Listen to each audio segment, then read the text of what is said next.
Chapter 26 of the Princess Casamassima by Henry James. This LibriVox is in the public domain. "Of course he may come and stay as long as he likes!"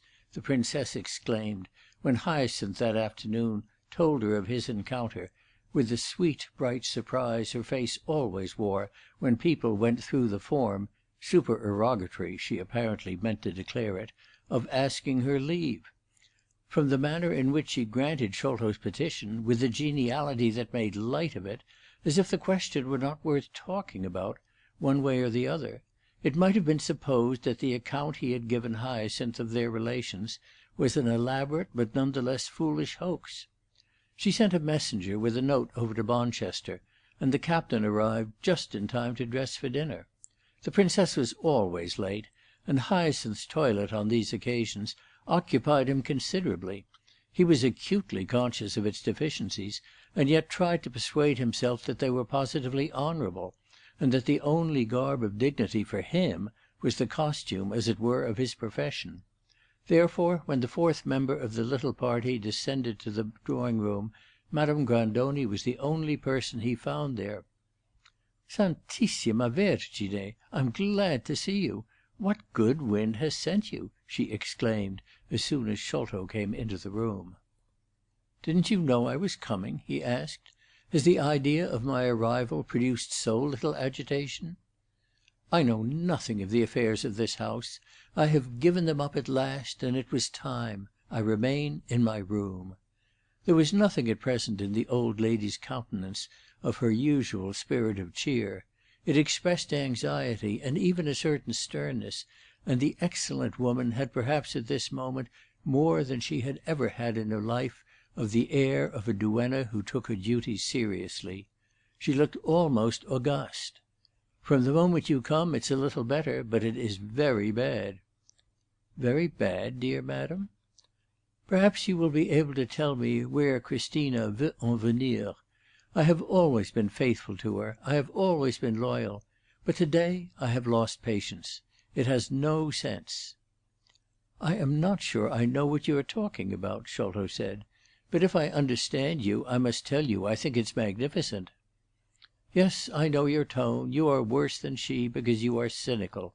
It passes all bounds. It is very serious. I have been thinking what I should do." "Precisely. I know what you would do." "Oh, this time I shouldn't come back," the old lady declared. "The scandal is too great. It is intolerable. My only fear is to make it worse." "Dear Madame Grandoni, you can't make it worse, and you can't make it better," Sholto rejoined, seating himself on the sofa beside her. "In point of fact, no idea of scandal can possibly attach itself to our friend. She is above and outside of all such considerations, such dangers. She carries everything off. She heeds so little. She cares so little. Besides, she has one great strength. She does no wrong." "Pray, what do you call it when a lady sends for a bookbinder to come and live with her?" "Why not for a bookbinder as well as for a bishop? It all depends upon who the lady is, and what she is." "She had better take care of one thing first," cried Madame Grandoni, "that she shall not have been separated from her husband." "The Princess can carry off even that. It's unusual, it's eccentric, it's fantastic, if you will, but it isn't necessarily wicked. From her own point of view our friend goes straight. Besides, she has her opinions." "Her opinions are perversity itself." "What does it matter," asked Sholto, "if they keep her quiet?" "Quiet? Do you call this quiet?" "Surely, if you'll only be so yourself. Putting the case at the worst, moreover, who is to know he's her bookbinder? It's the last thing you'd take him for." "Yes, for that she chose him carefully," the old lady murmured, still with a discontented eyebrow. "She chose him? It was I who chose him, dear lady," the captain exclaimed with a laugh which showed how little he shared her solicitude. "Yes, I had forgotten. At the theatre," said Madame Grandoni, gazing at him as if her ideas were confused, but a certain repulsion from her interlocutor nevertheless disengaged itself. "It was a fine turn you did him there, poor young man." "Certainly. He will have to be sacrificed. But why was I bound to consider him so much? Haven't I been sacrificed myself?" "Oh, if he bears it like you!" cried the old lady, with a short laugh. "How do you know how I bear it? One does what one can," said the captain, settling his shirt front. "At any rate, remember this: she won't tell people who he is for his own sake, and he won't tell them for hers. So, as he looks much more like a poet, or a pianist, or a painter, there won't be that sensation you fear." "Even so, it's bad enough," said Madame Grandoni. "And he's capable of bringing it out, suddenly, himself." "Ah, if he doesn't mind it, she won't. But that's his affair." "It's too terrible to spoil him for his station," the old lady went on. "How can he ever go back?" "If you want him kept, then, indefinitely, you are inconsistent. Besides, if he pays for it, he deserves to pay. He's an abominable little conspirator against society." Madame Grandoni was silent a moment. Then she looked at the captain with a gravity which might have been impressive to him, had not his accomplished jauntiness suggested an insensibility to that sort of influence. "What, then, does Christina deserve?" she asked, with solemnity. "Whatever she may get, whatever in the future may make her suffer. But it won't be the loss of her reputation. She is too distinguished." "You English are strange. Is it because she's a princess?" Madame Grandoni reflected audibly. "Oh dear, no; her princedom is nothing here. We can easily beat that. But we can't beat—" and Sholto paused a moment. "What then?" his companion asked. "Well, the perfection of her indifference to public opinion, and the unaffectedness of her originality. The sort of thing by which she has bedevilled me." "Oh, you!" murmured Madame Grandoni. "If you think so poorly of me, why did you say just now that you were glad to see me?" Sholto demanded in a moment. "Because you make another person in the house, and that is more regular. The situation is by so much less—what did you call it?—eccentric. Nun," the old lady went on in a moment, "so long as you are here, I won't go off. Depend upon it that I shall be here until I'm turned out." She rested her small troubled eyes upon him, but they betrayed no particular enthusiasm at this announcement. "I don't understand how, for yourself, on such an occasion, you should like it." "Dear Madame Grandoni, the heart of man, without being such a hopeless labyrinth as the heart of woman, is still sufficiently complicated. Don't I know what will become of the little beggar?" "You are very horrible," said the ancient woman. Then she added in a different tone, "He is much too good for his fate." "And pray, wasn't I for mine?" the captain asked. "By no manner of means," Madame Grandoni answered, rising and moving away from him. The Princess had come into the room, accompanied by Hyacinth.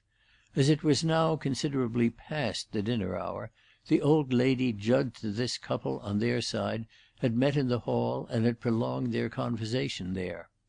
Hyacinth watched with extreme interest the way the Princess greeted the captain, observed that it was very simple, easy, and friendly.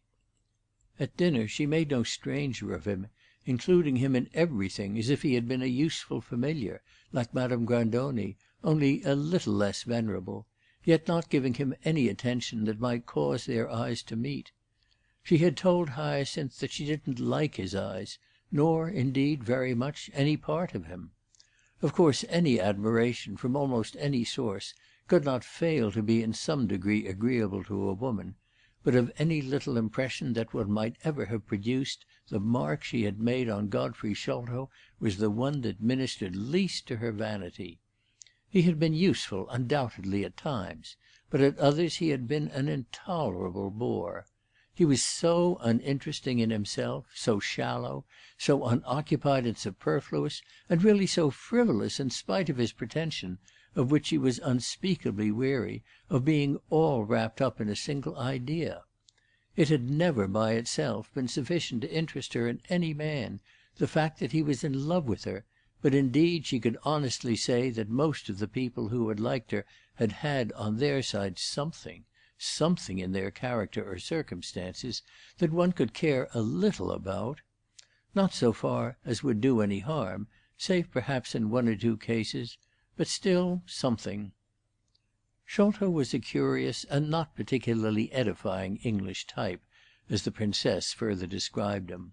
One of those strange beings produced by old societies that have run to seed, corrupt, exhausted civilizations. He was a cumberer of the earth, and purely selfish, in spite of his devoted, disinterested airs. He was nothing whatever in himself, and had no character or merit save by tradition, reflection, imitation, superstition. He had a longish pedigree. He came of some musty, mouldy county family, people with a local reputation and an immense lack of general importance. He had taken the greatest care of his little fortune. He had travelled all over the globe several times, for the shooting, in that brutal way of the English. That was a pursuit which was compatible with the greatest stupidity. He had a little taste, a little cleverness, a little reading, a little good furniture, a little French and Italian (he exaggerated these latter quantities), an immense deal of assurance, and complete leisure. That, at bottom, was all he represented: idle, trifling, luxurious, yet at the same time pretentious leisure, the sort of thing that led people to invent false, humbugging duties because they had no real ones. Sholto's great idea of himself, after his profession of being her slave, was that he was a cosmopolite, exempt from every prejudice. About the prejudices the Princess couldn't say and didn't care, but she had seen him in foreign countries, she had seen him in Italy, and she was bound to say he understood nothing about those people. It was several years before, shortly after her marriage, that she had first encountered him. He had not begun immediately to take the adoring line, but it had come little by little. It was only after she had separated from her husband that he had begun really to hang about her, since when she had suffered much from him. She would do him one justice, however. He had never, so far as she knew, had the impudence to represent himself as anything but hopeless and helpless. It was on this that he took his stand. He wished to pass for the great model of unrewarded constancy. She couldn't imagine what he was waiting for. Perhaps it was for the death of the Prince. But the Prince would never die, nor had she the least desire that he should. She had no wish to be harsh, for of course that sort of thing, from any one, was very flattering. But really, whatever feeling poor Sholto might have, 4/5 of it were purely theatrical. He was not in the least a natural human being, but had 100 affectations and attitudes, the result of never having been obliged to put his hand to anything, having no serious tastes, and yet being born to a little position. The Princess remarked that she was so glad Hyacinth had no position, and had been forced to do something in life but amuse himself. That was the way she liked her friends now. She had said to Sholto again and again, "There are plenty of others who will be much more pleased. Why not go to them? It's such a waste of time." And she was sure he had taken her advice, and was by no means, as regards herself, the absorbed, annihilated creature he endeavoured to appear. He had told her once that he tried to take an interest in other women, though indeed he had added that it was of no use. Of what use did he expect anything he could possibly do to be? Hyacinth did not tell the Princess that he had reason to believe the captain's effort in this direction had not been absolutely vain, but he made that reflection privately with increased confidence. He recognized a further truth when his companion said at the end that with all she had touched upon he was a queer combination. Trifler as he was, there was something sinister in him too, and she confessed she had had a vague feeling at times that some day he might do her a hurt. Hyacinth at this stopped short on the threshold of the drawing-room and asked in a low voice, "Are you afraid of him?" The Princess looked at him a moment, then smiling, "Dio mio! How you say that! Should you like to kill him for me?" "I shall have to kill some one, you know. Why not him while I'm about it, if he troubles you?" "Ah, my friend, if you should begin to kill every one who had troubled me," the Princess murmured as they went into the room. Chapter 27